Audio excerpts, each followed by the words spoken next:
So, ang last part ng ating pong series na I Care ay pinamagatan ko pong The Blessings of Caring for Others. So, yung po palang pangangalaga ay mayroon po pala yung nakahandang pagpapala. Sabihin mo sa iyong katabi, para sa mga taong nangangalaga, Sa mga taong may nangangalaga. inihanda ang Diyos na matanding pagpapala. Amen. So, merong nakalaan palang pagpapala doon sa mga taong nangangalaga. Okay? So, basahin po natin ang salita ng Diyos dito po sa 1 Peter chapter 5 verse 2 hanggang verse 4. Okay? May sabay, basahin po natin. Alagaan ninyo ang kawan ng Diyos na ipinagkatiwala sa inyo. Sabihin, ipinagkatiwala pala ang Diyos sa atin. Alagaan ninyo ito ng maluwag sa loob at hindi napipilitan lamang. Iyan ang nais ng Diyos. Gampanan ninyo ang inyong tungkulin hindi dahil sa kabayaran, kundi dahil gusto ninyong makapaglingkod. Hindi bilang Panginoon ang inyong nasasakupan, kundi maging halimbawa nila kayo. At pagparito ng pinunong pastol. Sino ba yung pinunong pastol? Si Jesus. Siya ang ating shepherd. Okay? Pagparito ng pinunong pastol ay tatanggap kayo ng maluwalhating korona na di kukupas kailanman. Sino ditong naniniwala mayroon siyang tatanggapin kay Lord? Yan, sabihin mo nga sa iyong katabi kung ikaw ay nangangalaga ng mga kawan ng Panginoon, may tatanggapin kang pagpapala buhat sa Kanya. Okay, magpapatunan ng Lord. Yan. Kung kayo po ay may inaakay sa Panginoon, mayroong mga tao na nililid kay God, at sila po ay hindi nyo pinababayaan, kundi inaalagaan nyo po sila hanggang sa sila po ay mag-grow sa Panginoon, ay humanda ka, meron kang tatanggaping gantimpala mula sa Diyos. Dito po sa mensahe na akin pong share po sa inyo ngayong umagang ito, ay dalawa po dito ang makatatanggap ng pagpapala. Una, yun yung mga nag-aalaga at saka yung mga inaalagaan. Yan. Kung ikaw ay bago pa lang kay Lord, nagsisimula pa lamang, di ikaw yung inaalagaan. Di mo ba? Ikaw yung inaalagaan kay Lord. Okay? At kung ikaw naman yung mga matagal na dito, di ikaw naman yung nag-aalaga. Both inaalagaan at saka yung nag-aalaga will receive pagpapala. Naniniwala po kayo. So, unahin muna natin yung mga inaalagaan. Ano ba ang blessing? What are the blessing for those who are being cared for? So, ano ba ang pagpapala na nakalaan para doon sa mga inaalagaan? So, tatlong importanteng bagay ang aking i-share. No? So, number 1, a person being cared for will be kept away from harm. Pansinin nyo, sino ho dito yung mga nakakapanood sa mga YouTube, sa mga Facebook, siguro yung mga video na nagbabiral, yung bata na nahulog sa swimming pool dahil napabayaan ng nanay niya o tatay niya o napabayaan ng katulong. Meron namang bata na nahulog sa hagdan kasi napabayaan na hindi nabantayan. Meron namang nagtatakbo sa kalsada kasi hindi nabantayan at yun, nakaladkad ng sasakyan.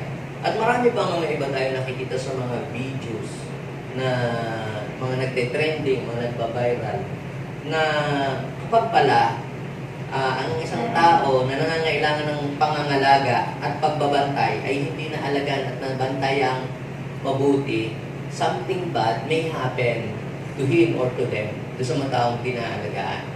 Kadalasan, minsan tayo po ay hindi natutuwa sa ating mga magulang, lalo na yung mga kabataan dito. Pag tayo pinagsasabihan, minsan tayo ay gustong lumayas, ayaw tayong payagan, tayo ay nagagalit sa ating mga magulang, minsan sa ating mga leader, minsan sa ating mga pastor, pagka po tayo ay hindi pinapayagan sa isang bagay na gusto natin gawin o puntahan. Parang feeling natin nasasakal tayo.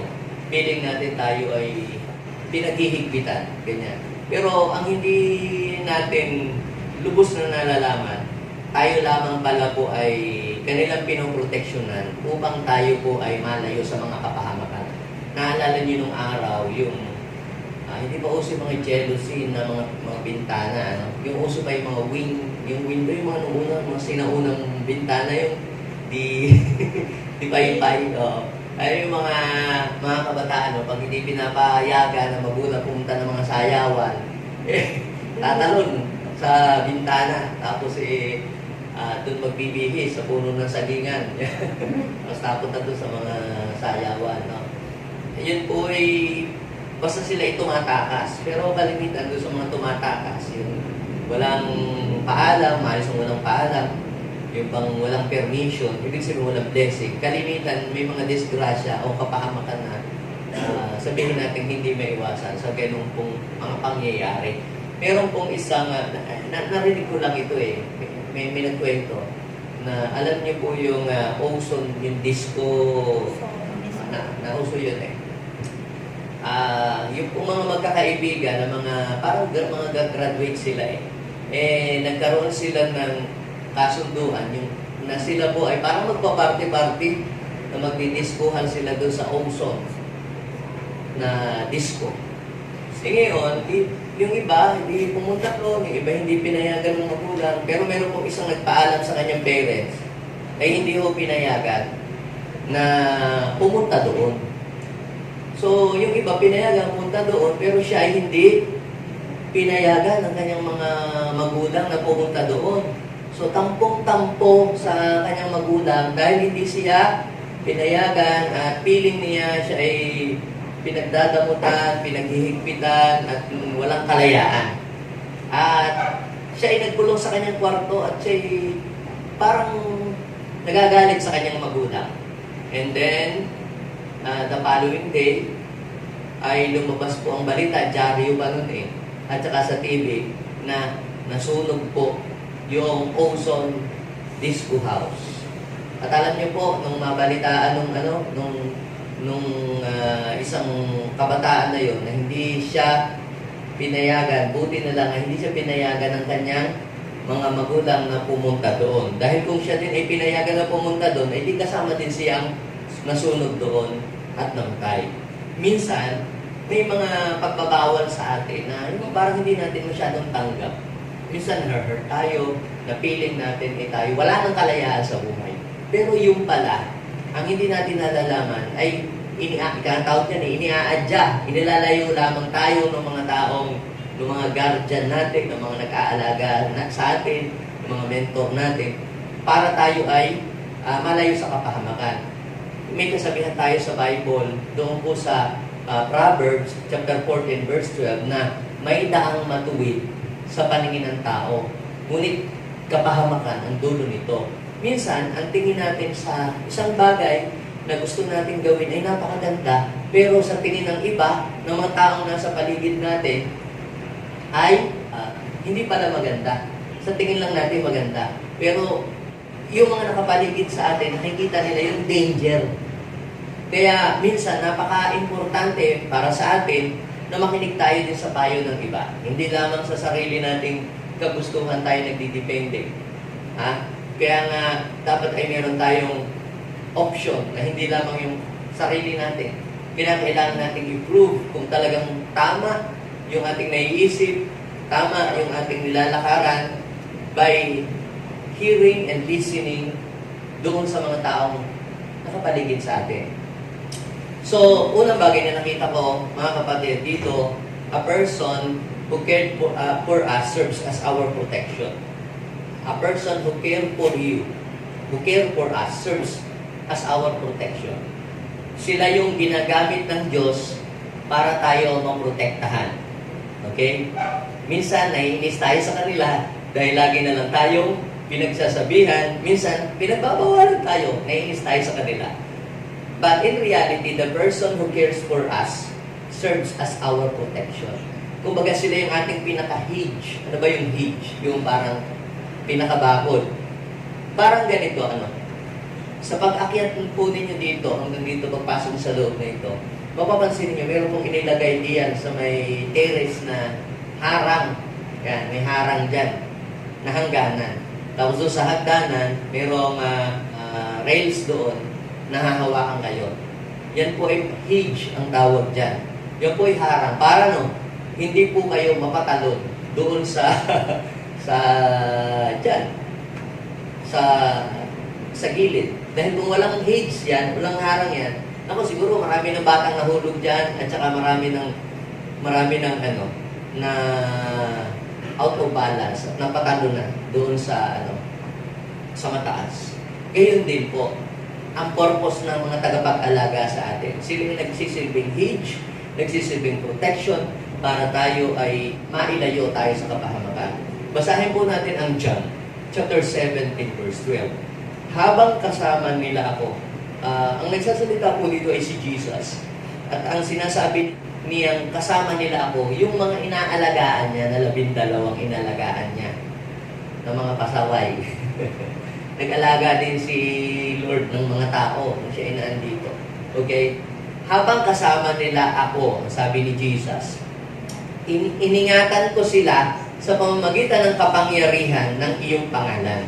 Ang pangalang ibinigay mo sa akin. Sabi niya doon, pinangalagaan ko sila at walang napahamak sa kanila. So, yung pangangalaga, yun po yung nag-ingat. Di ba? Ba't sila naingatan? Kasi sila'y pinangalagaan. However, sabi ng Panginoon, maliban sa taong humanap ng kanyang kapahamakan.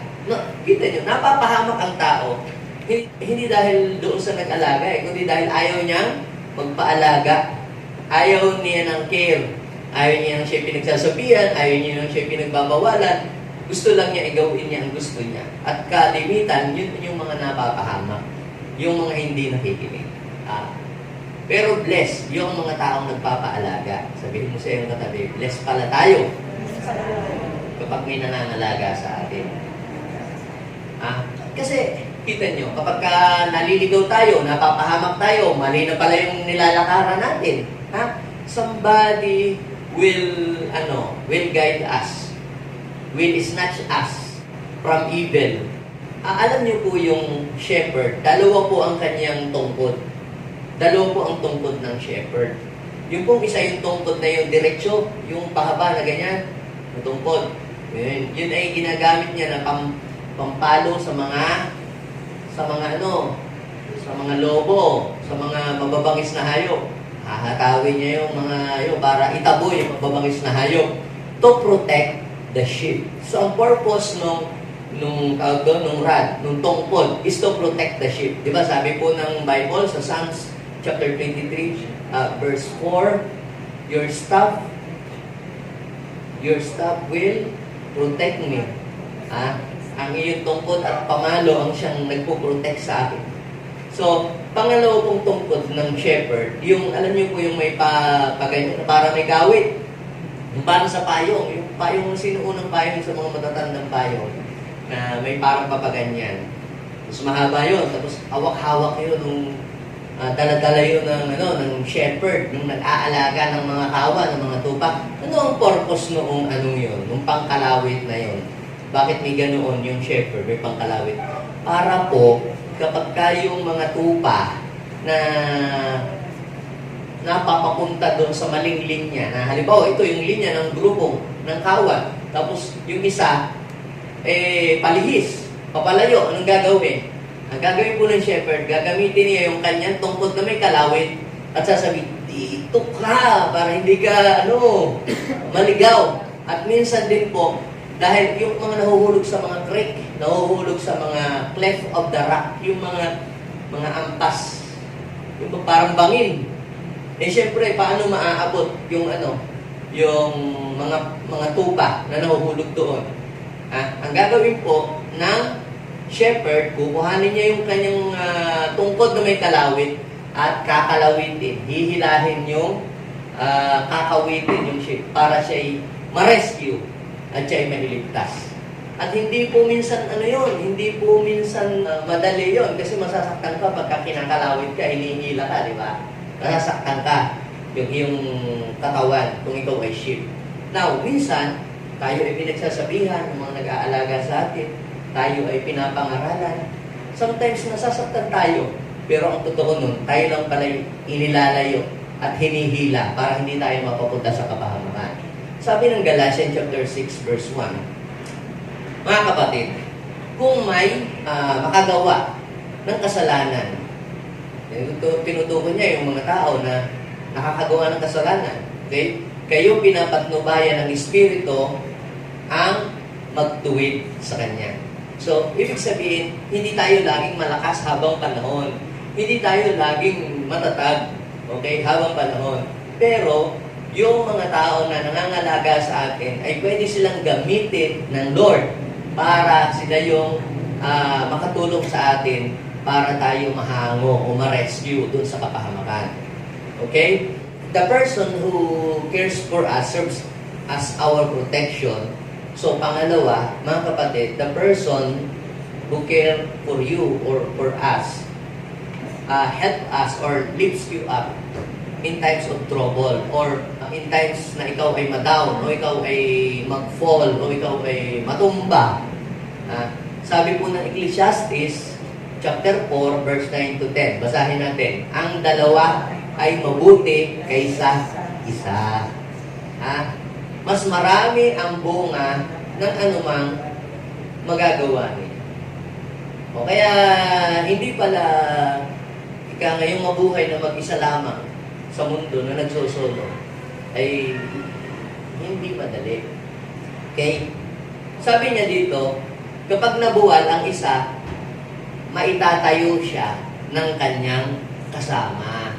Kawawa ang nag-iisa sapagkat walang tulong o tutulong sa kanya kapag siya ay nabuwal o kapag siya ay nag-fall. So yung mga tao walang nangangalaga sa kanilang kaluluwa, walang nagpapayo, walang nagkekere, ay kapag sila ay nag-fall o nahulog o natumba o nanghina, ay walang magpapalakas. Kawawa naman. Kaya bless ka kung mayroong nagpapalo up lagi sa iyo. Bless ka kung laging may nagre-remind sa iyo, ay Sunday po bukas, attend po tayo, dadaanan ko po kayo, o kita po tayo sa church. Minsan nakakainis na. Ang kulit-kulit, lagi tayong sinasabihang linggo, attend tayo, parang gano'n, ano?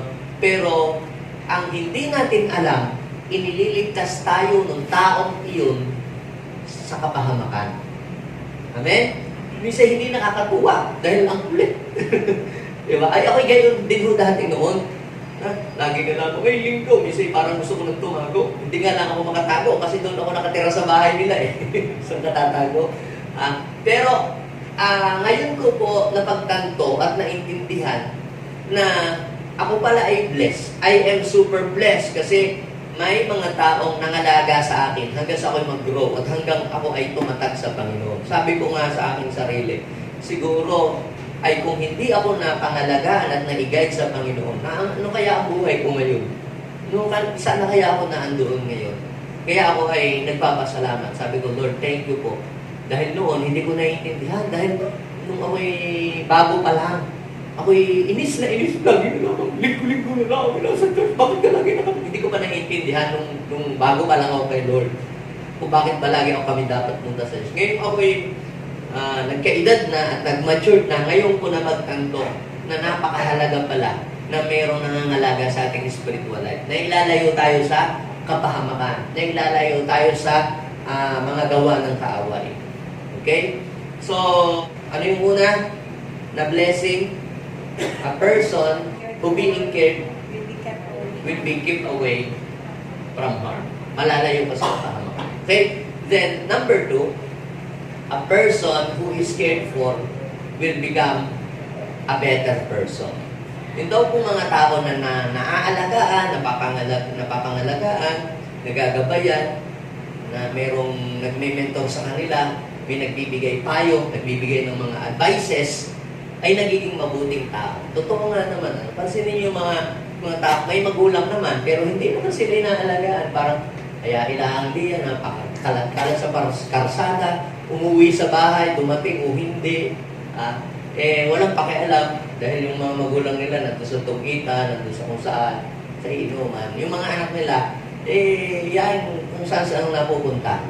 Yung mga, pansinin nyo, yung mga bata na hindi naalagaan ay, ano sila, minsan nagiging mga salbahe sila, nagiging mga pasaway sila, not compare doon sa mga mga batang naalagaan ng mga magulang.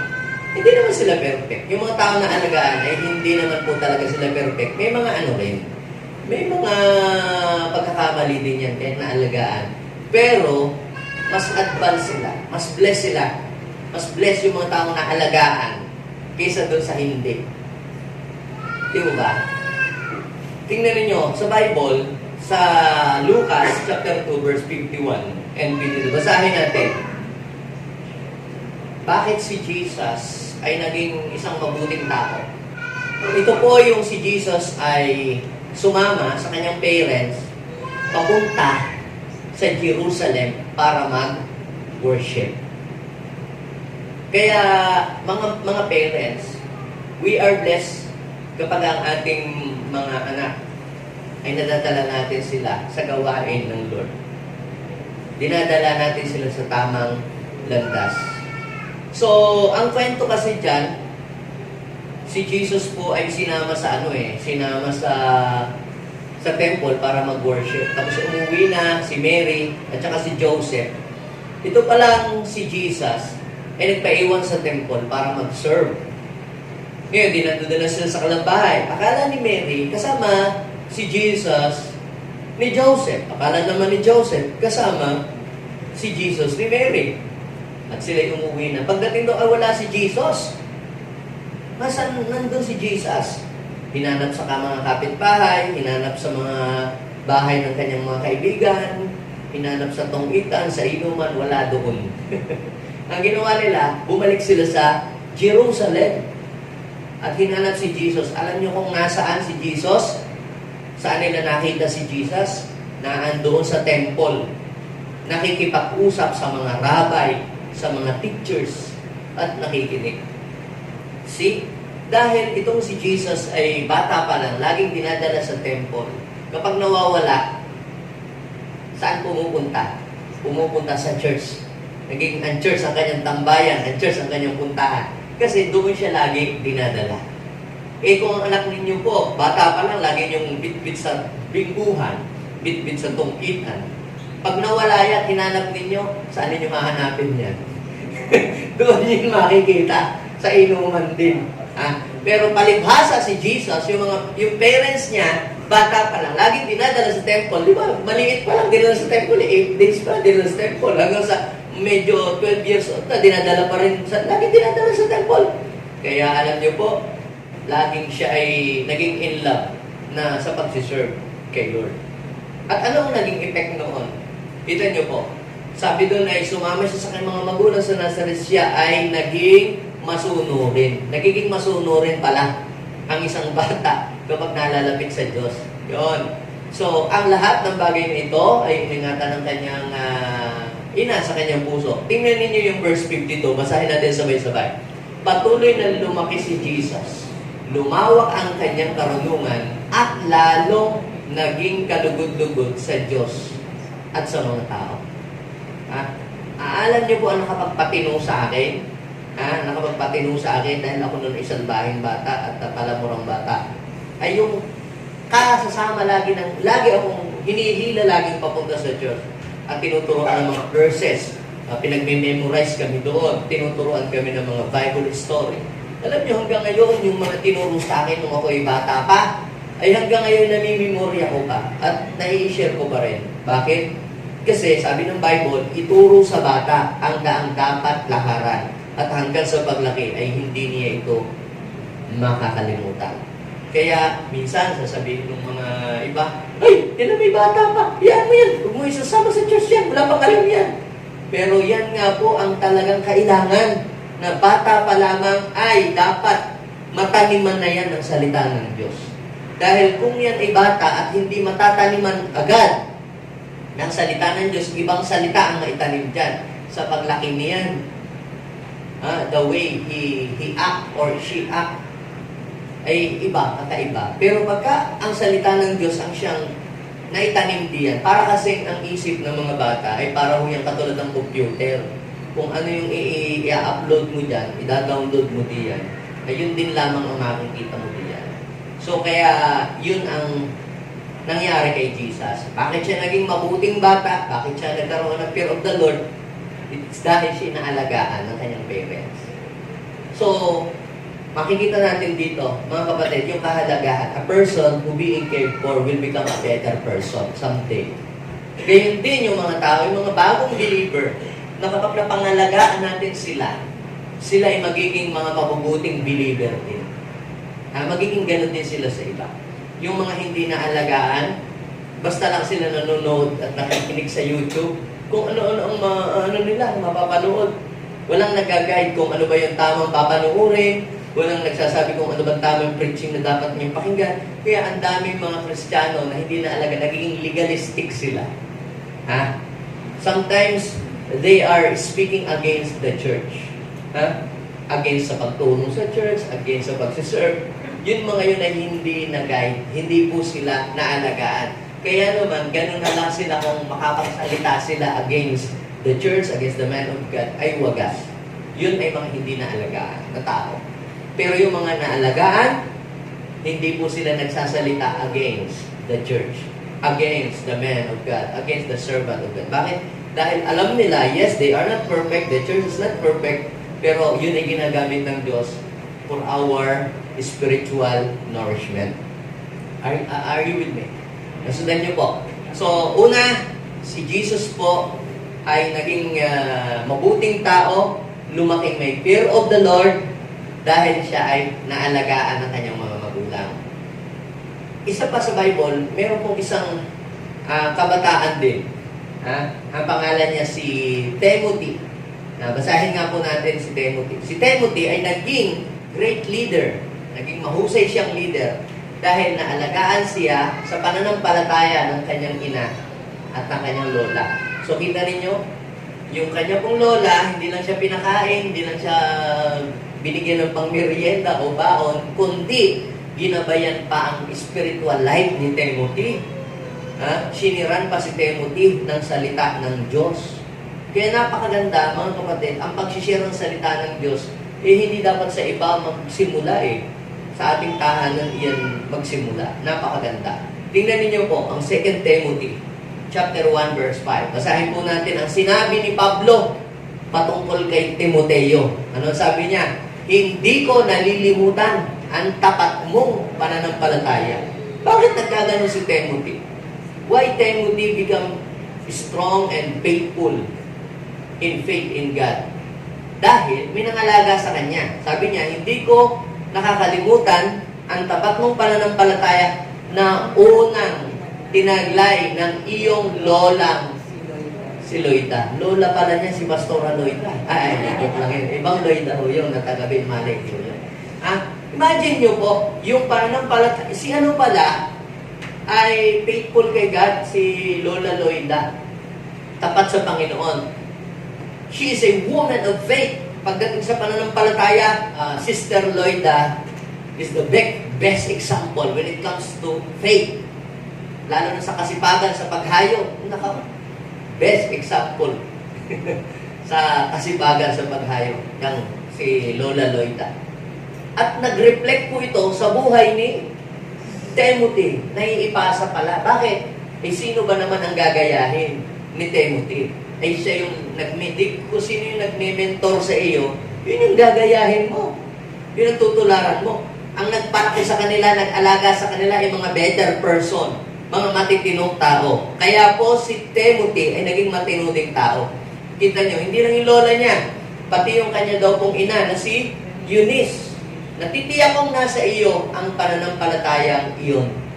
Ang tawag po doon ay transference of faith. Kita nyo, katulad ni Sir Omi, Pastora Sheila, mga anak nila, nagseserve din sa Lord. Nagpapakanta silang mag-asawa kay Lord. Pati anak nila, nagseserve din kay Lord. Bakit?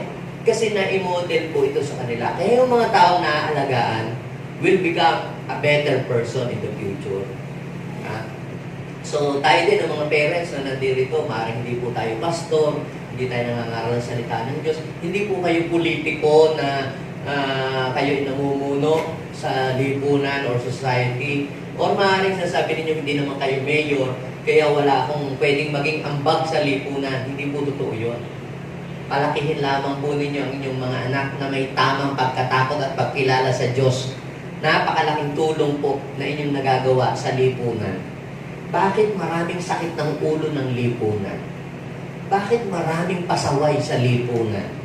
Bakit maraming mga luko-luko?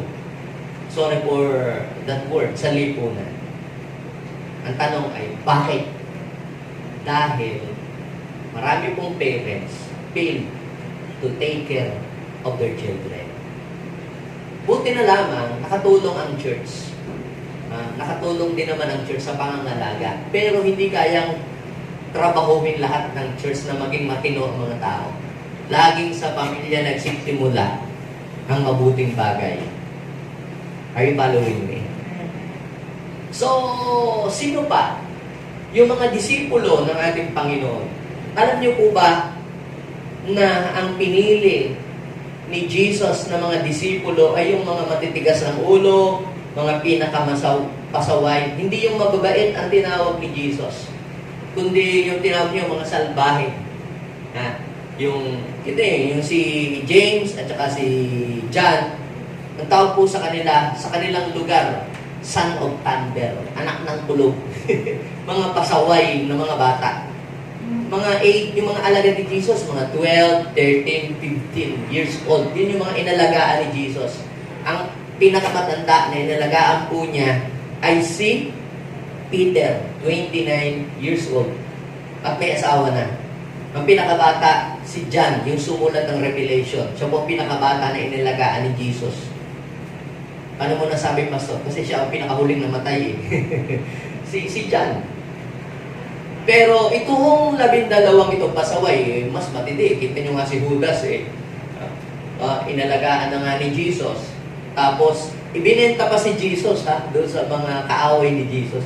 Yan ang matindi. So, ang mga inalagaan ni Jesus, mas pinili ni Jesus na alagaan yung mga pasaway, hindi yung mga mababait na. Ako po ba ninyo? Bakit? Pastor, kung talagang mabuti yung mga pangangalaga talaga, ba't merong Judas? At least, naalagaan pa rin, isa lang yung naging Judas. Kung hindi nang alagaan yun, di 12 Judas. So, ano po ang ibig sabihin? Blessed pa rin talaga yung pangangalaga. So, anong nangyari? Doon sa 12 na alagaan?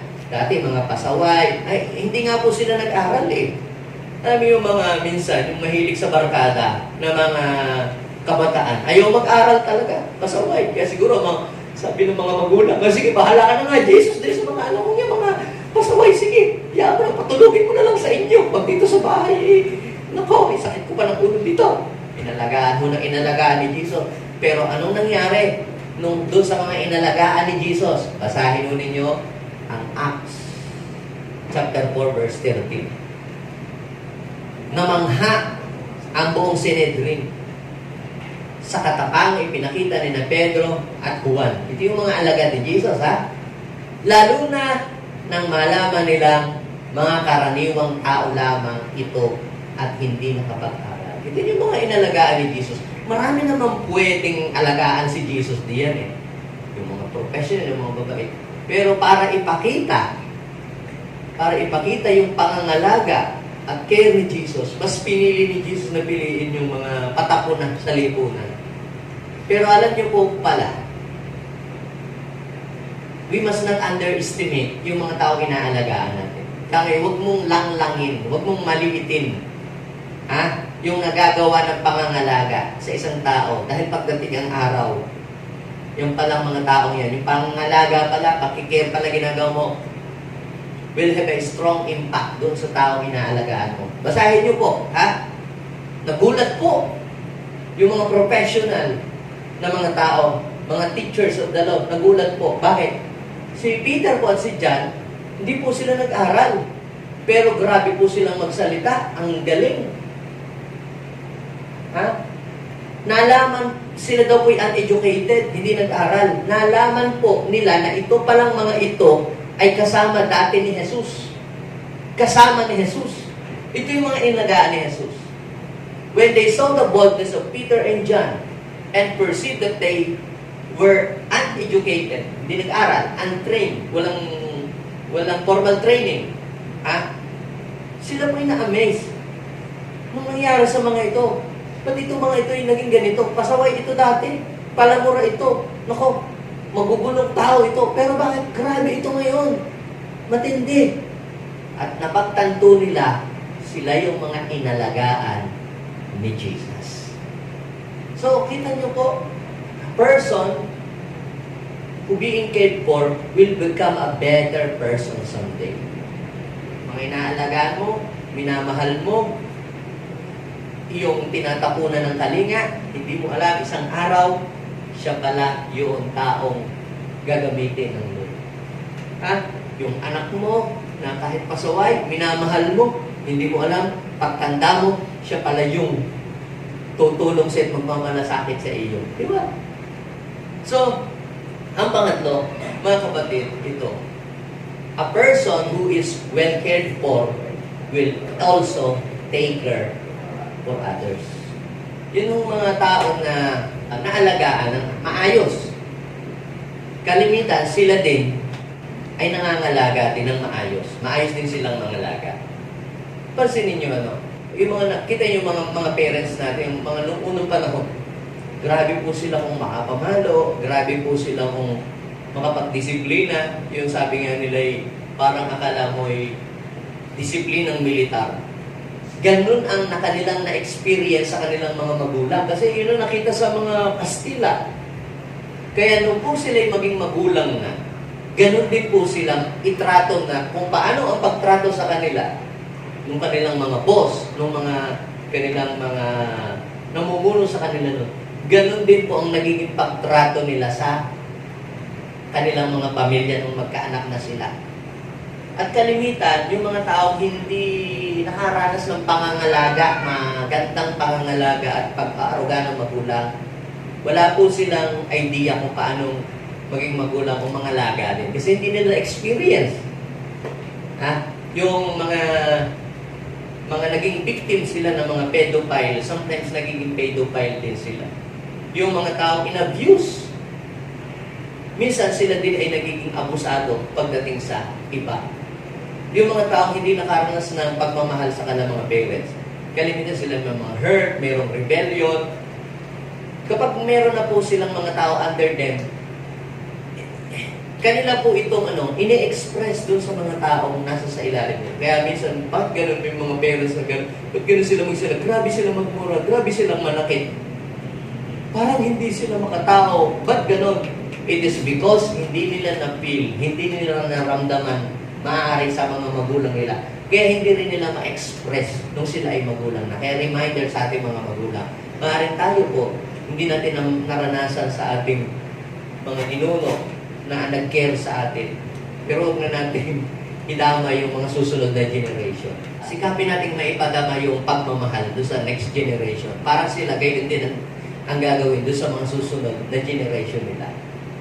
Basahin po natin yung sinabi ni Jesus sa John chapter 15 verse 19. Basahin po natin. Kaya sinasabi sa kanila ni Jesus, pakatandaan ninyo na walang magagawa ang anak sa kanyang sarili lamang. Ang nakikita niyang ginagawa ng Ama, ang siya lamang niyang ginagawa.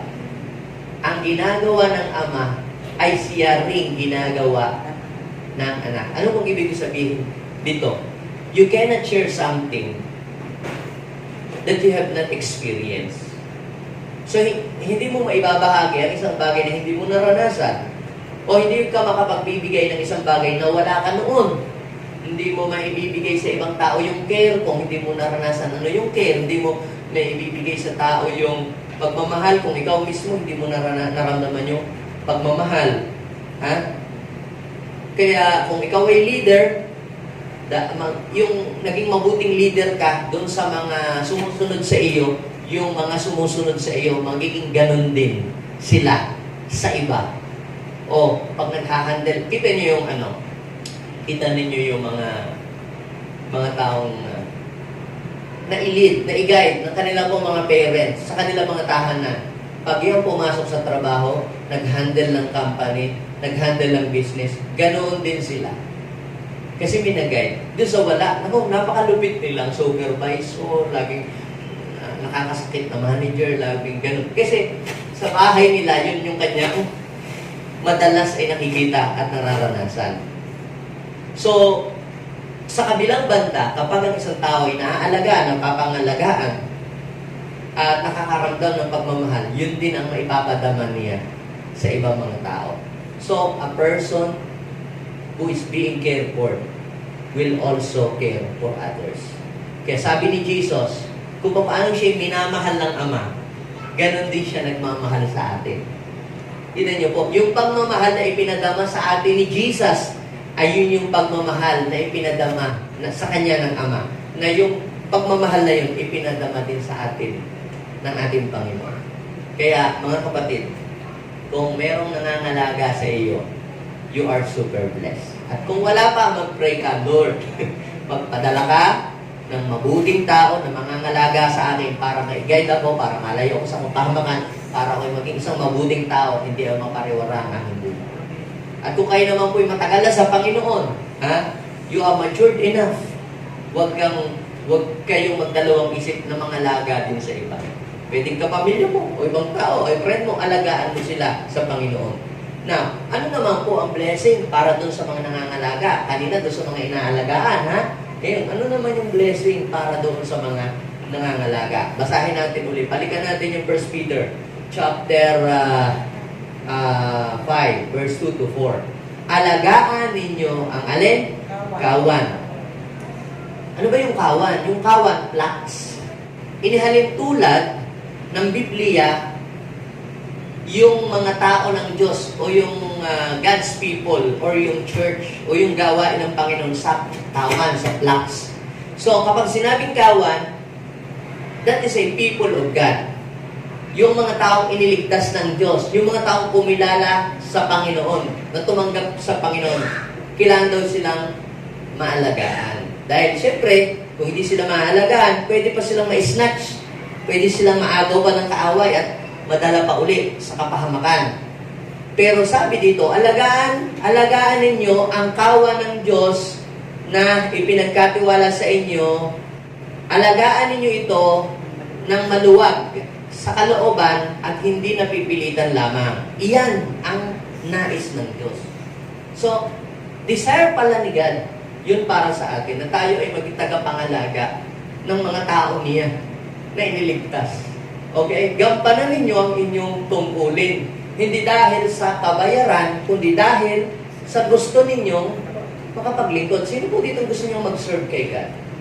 Maring wala po kayong idea paano po kayo mag-serve kay God. Okay? Pero ito po ang uri ng paglilingkod na nais pala ng Diyos na gawin natin. Yung pangangalaga. Okay? So sabi sa verse 3, hindi bilang Panginoon. Huwag kang umasta na parang ikaw ay Lord at Diyos, ha? Huwag kang umastang ikaw ay Diyos. Para yung katulad nga sa Davao. Ako ang may-ari ng inyong kaluluwa. Hindi ganun.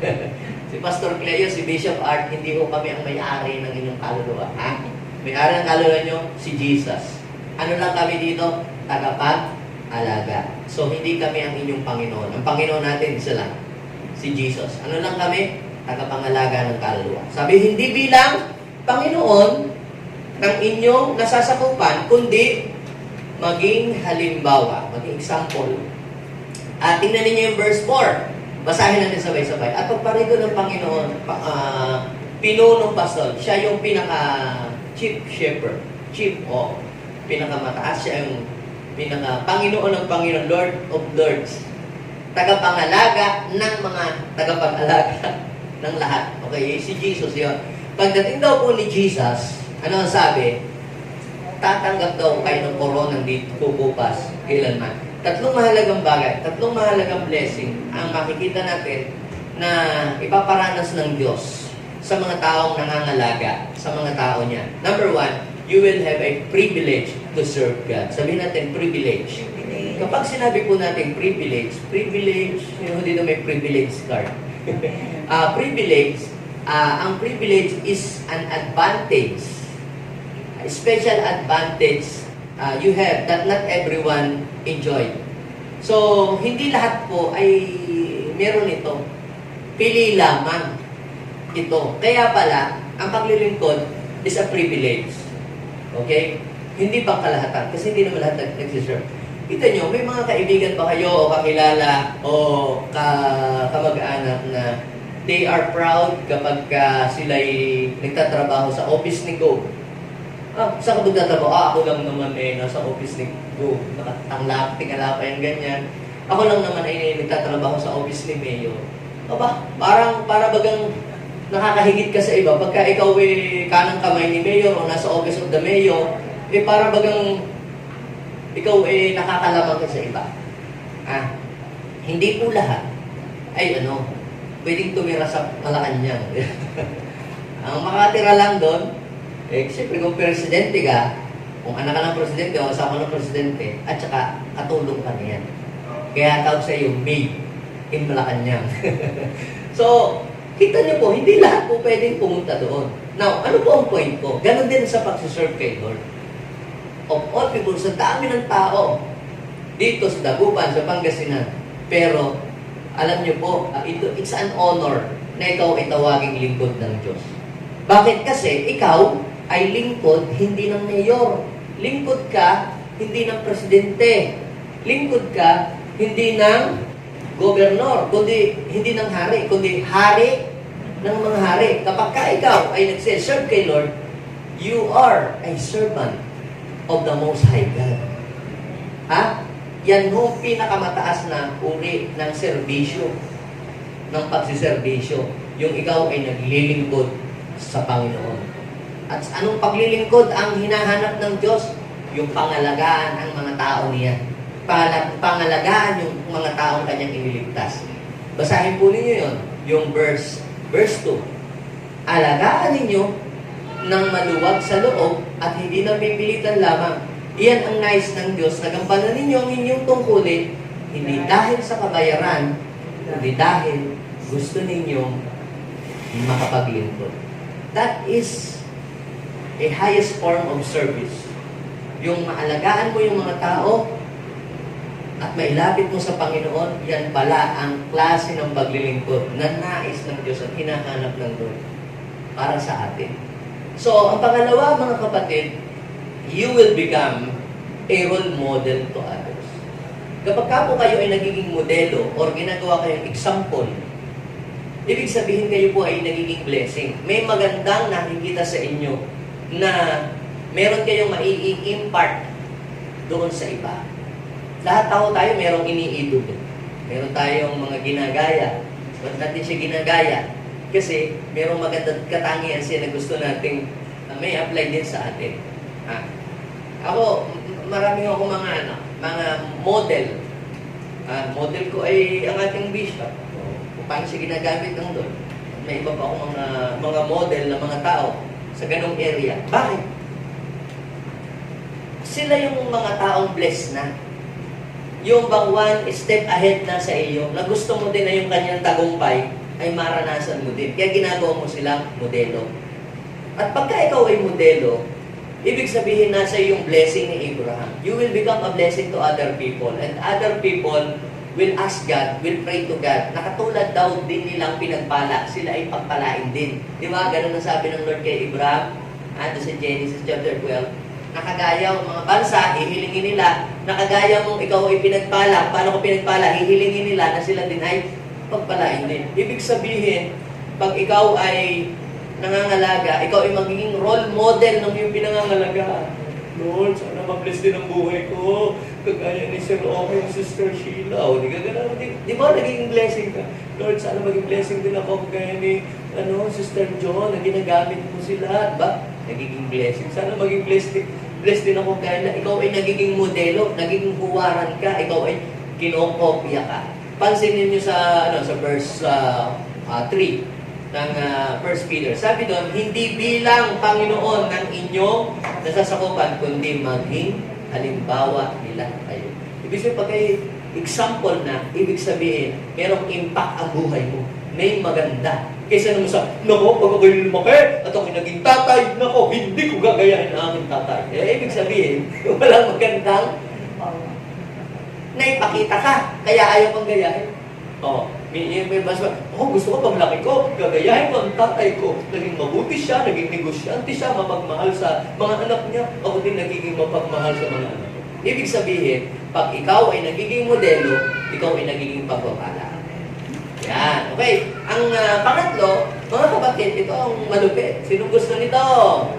Sabihin mo sa'yo natin, humanda ka. Okay? You will receive great reward from the Lord. Palapakan natin ang Lord. Sabi pala yun, no? Pag ikaw ay nangangalaga, pinamasahihan mo pa, nag-effort ka pa, para sa mga inaalagaan mo, mga pasaway nga yung mga bata, ang kukulit. Pero, sabi ng Lord, you will receive a great reward from Him. Basahin po ninyo sa sa verse 4, okay? At pagparito, okay? At pagparito ng pinunong pastol. Sino yung tinutukoy ng pinunong pastol dyan? Si Jesus. Ano daw ang mangyayari? Tatanggap kayo ng maluwalhating koronang di kukupas. Grabe, Kung kayo ho ay may mabuting ginawa sa school, kayo po ay nabigyan ng award, ano ba yung mga medal ngayon? Dami ng mga honor ngayon natatanggap ng medal sa school, di ba? Dati ko 3 lang ho yung first honor, second honor, third honor. Ngayon, lahat yata honor. Di ba? Yung may best in math, best in, yung friendly, mga ganyan, Lahat na ginaya. Lahat po ng estudyante ngayon, para wala daw magtampo, lahat binibigyan na ng medal, Pero alam niyo po, yung mga trophy na ibinibigay dito sa mundo na tinatanggap natin, lahat po yan kumukupas. Yan ho nasisira, yan ho naluluma, nagpe-fade yan. Pero yung crown, yung reward na ibibigay sa iyo ng Diyos, yan ay magniningning habang panahon. Amen? Sino pong dito gusto niya na makatanggap ng reward from heaven? Amen. Kina-challenge tayo ng Panginoon, alagaan natin ang kanyang mga kawan. Yung kawan doon, yun yung mga taong kanyang iniligtas. Amen? So tayong lahat ay tumindig sa oras na ito. Father, thank you so much, O Lord, dahil kayo po ang number 1 na nangalaga sa aming kaluluwa. Lord, itinatag mo ang iyong church para maalagaan ang aming kaluluwa. Lord, itinayo mo ang iyong ministeryo para kami maggabayan, para hindi maparewara ang aming buhay. Thank you, Lord, O God. Salamat po. Dahil kami po, Panginoon, ay patuloy mong iniingatan sa mundong ito, sa paglakad sa mundong ito. Yes, marami pong mga bagay, mga hadlang, marami pong mga temptation sa paligid, marami pong mga distraction, marami pong mga kaway ang mundo. But thank you so much, Lord. May church, kaming sinisilungan. Thank you so much, Lord. May mga small group gathering kaming napupuntahan. Thank you, Lord.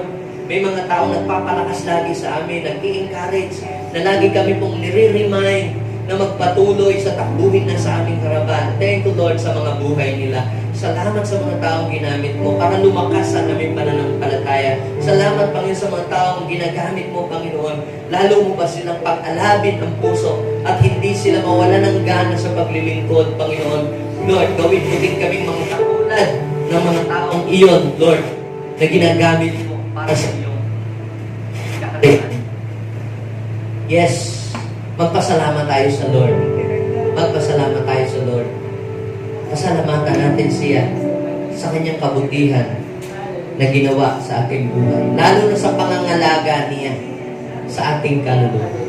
Lord, dati kami empty. Dati kami, Panginoon, Lord, ay walang-wala. We are nothing. But because of you, Lord, we became full and satisfied. Hayaan mo naman, Lord, yung kabutihang yun ay hindi lamang para sa amin, kundi magkaroon din kami ng mga tao na maipapadama din namin sa iba kung ano yung kabutihan ginawa mo sa amin. Bless these people, God. Let the love of Jesus manifest to us. Makita sa amin si Jesus. Hindi ang aming mga kahinaan. Yung mga taong nasa paligid namin, maramdaman nila ang love and care.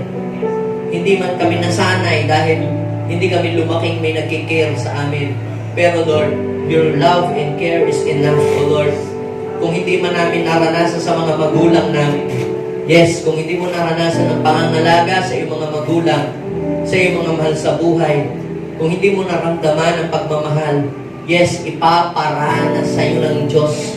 Yung pagmamahal na hindi naranasan sa ating pamilya, yung pagmamahal na hindi natin naranasan sa ating mga magulang, pagmamahal na hindi natin naranasan noon, yes, Lord, iparanas mo po sa amin ang iyong pag-ibig, ang iyong pangangalaga, ang kalakasan, ang iyong care.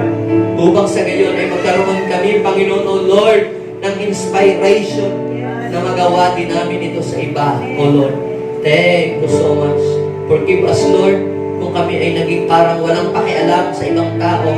Forgive us, Lord, kung parang kami naging walang pakialam sa iba, na sarili lamang namin ang aming naisip.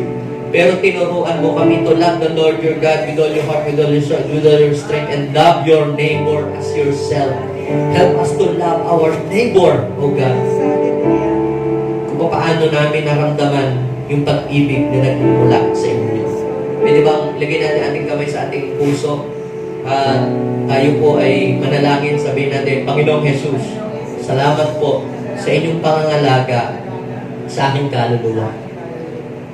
Ako po ay nandito sa inyong harapan, nagpapakumbaba at humihingi ng tawad sa lahat ng aking pagkukulang. Linisin mo po ako sa lahat ng aking karumihan. Panginoong Jesus, punuin-punin niyo ng pag-ibig ang aking puso. Nais ko po na iparanas sa iba kung ano yung ipinaranas mo sa akin. Tulungan niyo po ako, Panginoon, na maging tagapangalaga ng iba kung paano kung pinangalagaan. Maraming salamat, O God. In Jesus' name, Amen and Amen. Ako na lang magpe-pray. Father, I pray right now, continue to pour out your Spirit and your presence, O God, to your people right now. Let your love and care flow in this place, flow in our lives. At hindi po mawala ang presence ng pangangalaga. Let the culture of pangangalaga will manifest in our church, in our family, Panginoon. Kahit tapos na po yung aming pag-aaral patungkol sa series na I Care, pero Lord, magre-rema pa rin ito sa aming puso't isip. Lord, sa darating na panahon, mas lalo natin itong mapagyayaman at mapapalawak pa sa tulong ng Espiritu Santo. This is our prayer in Jesus' name. Amen.